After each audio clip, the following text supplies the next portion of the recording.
Hey everyone, Draco Magnius here for another episode of Drakengard 2 Weapon Stories. This time we'll be covering the former villain set, which is a 2-weapon set which consists of Manah's staff and Inuart's longsword in that order. It's the shortest set of the entire series because, yeah, it's only 2 weapons. But without further ado, let's get started. 18 years ago, the girl stood alone in a dark forest, abandoned by her mother. Her longing to be loved soon turned into madness. The gods, charmed by her insanity, chose her as a tool to rule the world. Her eyes began to glow red in the darkness. The girl with crimson eyes sent the world spiraling into chaos.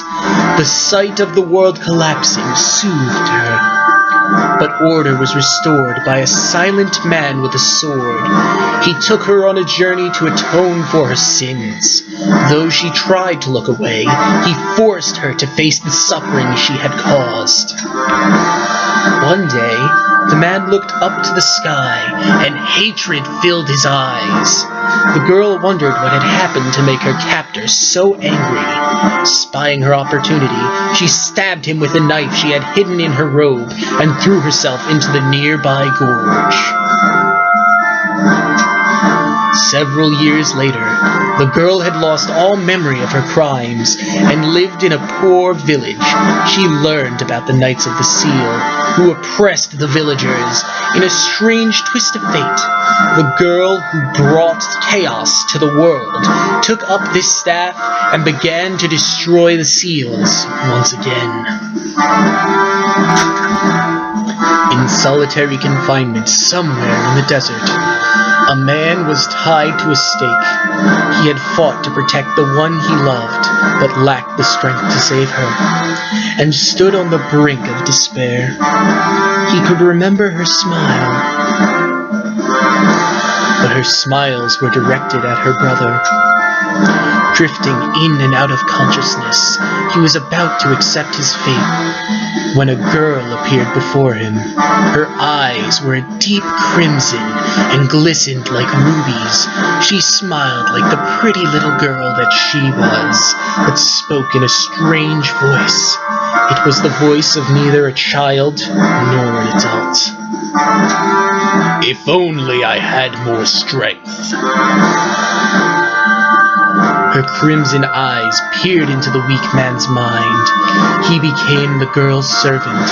Beyond that, he could not remember. The only thing he could remember was seeing his beloved kill herself in front of him. Then, standing before the seed of destruction, 18 years later,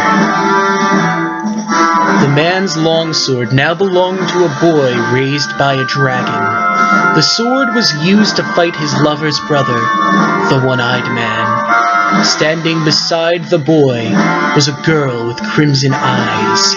Now, a grown woman, their tale of life, death, and tangled relations was told for generations.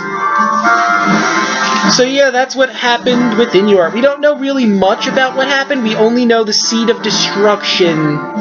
He stood in front of the Seed of Destruction with this weapon. It really doesn't give us much insight into what happened with Inuart and the Seed of Destruction in this ending. But perhaps we'll get that later, maybe. I mean, something must have happened. If all he remembers is the Seed of Destruction, what could have happened?